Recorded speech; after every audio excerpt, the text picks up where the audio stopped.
Hi, I'm Terry Murphy with Women in Business, Women in Real Estate on Realty Times. I'm with Summer Goralik, and she is here to tell us, as a compliance consultant expert in real estate, how we can get in trouble or stay out of trouble with compliance with the Department of Real Estate. And one of the biggest issues is disclosure.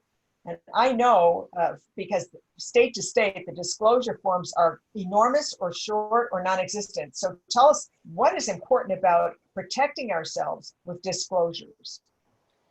So obviously, it's all about disclosure. Having a broker instill in their agents that any material knowledge has to be disclosed, that, it's a no-brainer. We all know this, and we know this is how lawsuits happen. This is how complaints get filed with the Department of Real Estate.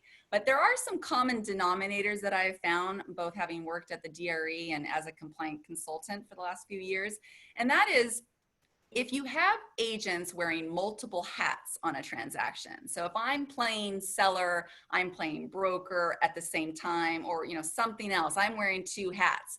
If you're not disclosing all of those hats and disclosing those roles, I have found that this is a recipe for disaster. And even if a problem develops on a transaction that had nothing to do with the fact that the agent was wearing multiple hats or basically performing multiple functions, it still will come back to bite you if that information is not disclosed. Another example that I see in the world of disclosure is avoiding secret profit. So anytime an agent or broker is earning a commission or receiving some sort of compensation, that should be disclosed to the parties. We see this a lot in property management, where perhaps the brokerage owns an affiliated vendor that's servicing the property, and the broker is maybe marking up some of those costs, earning profit off those costs, and then that doesn't get disclosed to the principal. This is actually a big one, and Department of Real Estate put out a real estate bulletin a few months, or might have been a few quarters ago, that talks about secret profit. Highly suggest a broker read that, because it's a lot of common things that happen that you wouldn't necessarily know. So, Summer, it makes sense for a broker to review a couple of these infractions that can happen at office meetings or in huddles so that they can avoid the issues with complaints or infractions with the DRA. Would you agree?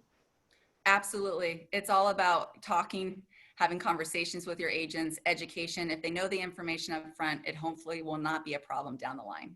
Thanks for joining us, and I hope you'll join us again for another tip from Summer, who's an expert at how we can get in trouble or stay out of trouble with compliance. Thanks for joining us. Thanks, Terry.